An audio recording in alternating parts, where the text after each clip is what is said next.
ये रोहिंग्या बांग्लादेशी भारतीय क्यों आते हैं? दुबई क्यों नहीं जाते? सिंगापुर क्यों नहीं चले जाते? जापान क्यों नहीं चले जाते? भारत क्यों आते? कानून सड़ा हुआ है, कानून का खौफ नहीं। आते कैसे? बॉर्डर पे 2000 रुपए लेके अंदर आते हैं। अंदर आते हैं नगर निगम में, आधार बनाने वाला, कॉमन सर्विस सेंटर वाला 2000 में आधार बना देता है। डरता नहीं, क्यों? क्योंकि कानून घटिया है। कॉमन सर्विस सेंटर वाला 2000 में आधार बना के देता है, क्यों? जोर से बोलिए, क्योंकि कानून घटिया है। नगर निगम का दलाल 2000 रुपए में उनका बर्थ सर्टिफिकेट बना देता है बांग्लादेशी रोहिंग्याओं का, क्यों? कानून घटिया है। तहसील का दलाल 2000 रुपए में राशन कार्ड बनवा के दे देता है, क्यों? कानून घटिया है। आरटीओ ऑफिस का दलाल 3 से 4000 रुपए में उनका ड्राइविंग लाइसेंस बनवा देता है, क्यों? और बाद में वोट जीवी, नोट जीवी, पार्षद, प्रधान, सांसद, विधायक वोटर आईडी में नाम जुड़वा देते हैं, क्यों? कानून। ऐसी कोई समस्या नहीं जिसका समाधान नहीं, ऐसी कोई बीमारी नहीं जिसका इलाज नहीं। मैं यहां आप सबके सामने बहुत जिम्मेदारी के साथ कह रहा हूं, धर्मांतरण राष्ट्र की सुरक्षा के लिए खतरा है, धर्मांतरण एकता अखंडता के लिए खतरा है, धर्मांतरण अपने आप में वेजिंग वॉर है, इनडायरेक्ट वॉर है। मुगल धर्मांतरण कराने आए थे, सत्ता के लिए नहीं आए थे। अंग्रेज यहां धर्मांतरण कराने आए थे, सत्ता के लिए नहीं आए थे। मुगल यहां इस्लाम को फैलाने आए थे, अंग्रेज यहां क्रिश्चियनिटी को फैलाने आए थे। और आज भी धर्मांतरण हो रहा है। समाधान क्या है? गैस का चूल्हा अगर बंद करना है तो कैसे बंद करते हैं? क्या करते हैं? जोर से बोलिए जरा। अगर नॉब बंद नहीं करेंगे और मुंह से फूंक के अगर चूल्हा बंद करने की कोशिश करेंगे तो मुंह जल जाएगा। मिशनरियों की फंडिंग होती रहे, धर्मांतरण कराने वालों को फंडिंग होती रहे, घुसपैठियों को फंडिंग होती रहे, जिहादियों को फंडिंग होती रहे, उन्मादियों को फंडिंग होती रहे। उसके लिए कांग्रेस की सरकार ने कानून बनाया था, उसका नाम है FCRA। जब तक ये कानून नहीं बदलेगा, खत्म होगा, तब तक फंडिंग नहीं बंद होगी। जब तक फंडिंग नहीं बंद होगी तब तक धर्मांतरण नहीं बंद। धर्मांतरण आज की डेट में सर बहुत बड़ा प्रॉफिटेबल प्रोफेशन हो चुका है। इंजीनियरिंग करने के बाद लड़का 50,000, 60,000, 1 लाख रुपए कमाता है। MBA करने वाले 50,000 से लेकर 1 लाख रुपए कमाते हैं। धर्मांतरण कराने में पर फैमिली 1 लाख रुपए मिलता है। और अगर वो अग्रवाल, माहेश्वरी, जैन समाज की लड़की है, या ब्राह्मण और क्षत्रिय की लड़की है, या ब्राह्मण और क्षत्रिय परिवार है, या अग्रवाल, जैन, माहेश्वरी और मारवाड़ी का परिवार है, तो 10 लाख रुपए मिलता है। इतना बड़ा प्रोफेशन हो चुका है। एक तो फंडिंग नहीं बंद हो रही है, दूसरा कानून नहीं बंद, कठोर बन रहा है। धर्मांतरण के एक ऑर्गेनाइज क्राइम है, संगठित अपराध है। कोई व्यक्ति धर्मांतरण नहीं कराता, बहुत सारे लोग मिलजुल के करते हैं। और जो संगठित अपराध होता है उससे निपटने के लिए हर राज्य के पास कानून है। महाराष्ट्र के पास एक कानून है, मकोका है ना, सुना होगा आपने नाम।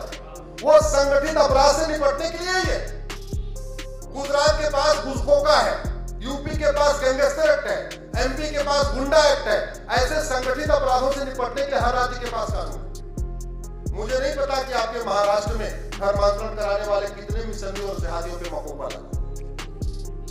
मुझे नहीं पता आपके महाराष्ट्र में धर्मांतरण कराने वाले कितने मिशनरियों और जिहादियों पे NC लगाई हुई है।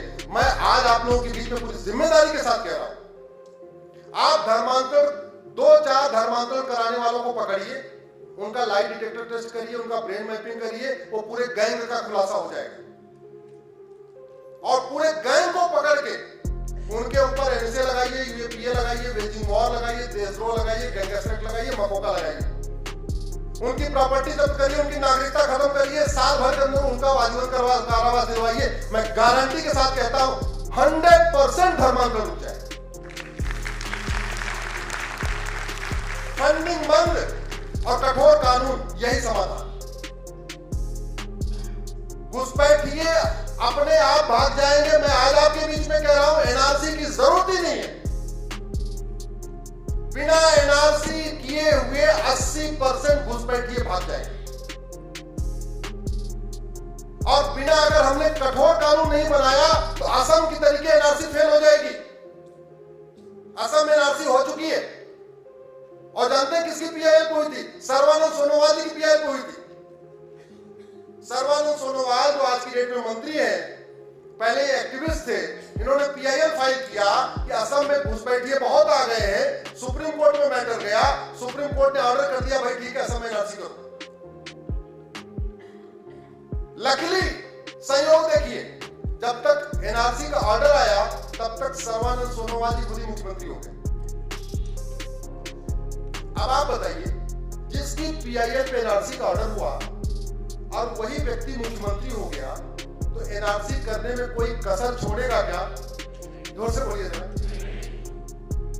और उन्हीं के शासन में एनआरसी फेल होगी। जानते कैसे? घुसपैठियों ने 2000 में आधार बनवा लिया, 2000 में राशन कार्ड बनवा लिया, बर्थ सर्टिफिकेट बनवा लिया, एज सर्टिफिकेट बनवा लिया, ड्राइविंग लाइसेंस बनवा लिया, जनधन खाता खुलवा लिया, वोटर आईडी में नाम जुड़वा लिया। और एनआरसी होती कैसे है? ये लेखपाल, पटवारी, ये लोग घर घर आके रजिस्टर बनाते हैं, उसको कुटुंब रजिस्टर कहते हैं। तो जब वो रजिस्टर बनाने आए तो उन्होंने, घुसपैठियों ने, बाहर से फंडिंग आई, बड़े प्लान्ड वे में जितने संख्या थी पर हेड 2-2 हजार रुपए लेखपाल पटवारी को पकड़ा दिया। अब आपके यहाँ वाले लेखपाल पटवारी ईमानदार होंगे, हो सकता है, आशा करता हूं होंगे।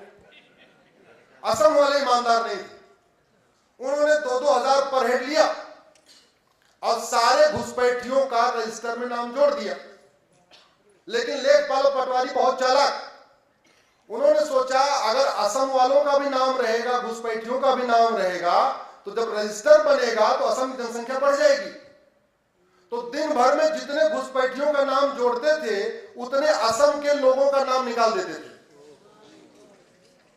तो जब रजिस्टर कंप्लीट बन के आया, एनआरसी तो हो गई, सर्बानंद सोनोवाल जी के टाइम पे हुई, सुप्रीम कोर्ट के आदेश से हुई, सुप्रीम कोर्ट की मॉनिटरिंग में हुई, और फिर हंगामा हुआ। क्यों? क्योंकि घुसपैठिए भारतीय बन गए और भारत के लोग घुसपैठिए हो गए। यह भ्रष्टाचार का दुष्परिणाम है, यह घटिया कानून का दुष्परिणाम।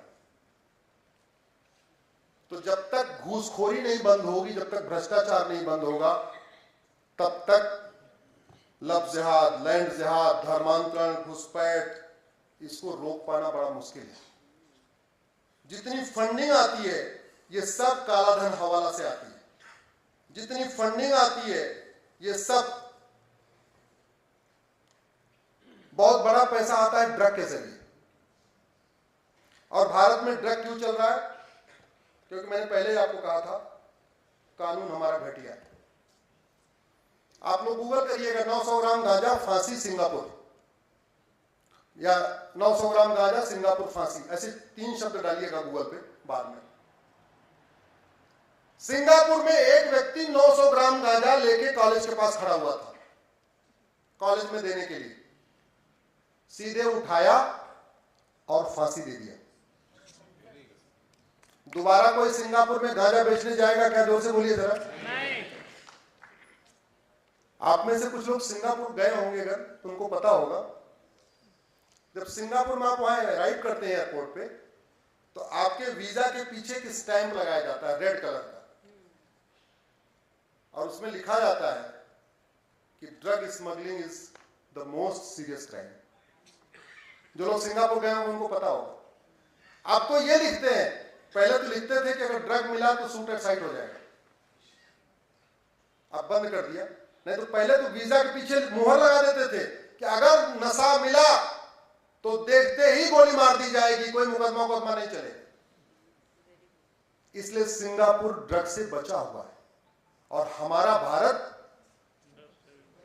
राम का भारत, कृष्ण का भारत, महावीर का भारत, गौतम बुद्ध का भारत, छत्रपति शिवाजी महाराज का भारत, गुरु गोविंद सिंह का भारत, ऐसा कौन सा कॉलेज नहीं है जहां पे गांजा, चरस, अफीम, कोकीन ऑनलाइन ऑर्डर पे नहीं पहुंच रही। हमारी पूरी जनरेशन बर्बाद हो रही है। एक तो 2-2 ही बच्चे, आज की डेट में 2 से ज्यादा किसी का बच्चा नहीं, और उसमें एक नशेड़ी हो जा रहा है। और जानते हैं ये जो ड्रग का पूरा कार्टेज चल रहा है, इस ड्रग में नपुंसकता की दवाई मिलाई जा रही है, इस ड्रग में बाझपन की दवाई मिलाई जा रही है। लड़के 2-3 साल ड्रग लेते हैं, उसके बाद वो नपुंसक हो जाते हैं। माता पिता कहते हैं शादी करना है, बोले नहीं, शादी कोई जरूरत नहीं है। जानते हो क्यों कहता है? क्योंकि उस शादी लायक बचा नहीं, अपनी इज्जत बचाने के लिए कहता है हम शादी नहीं करेंगे। ये घटना आजकल खूब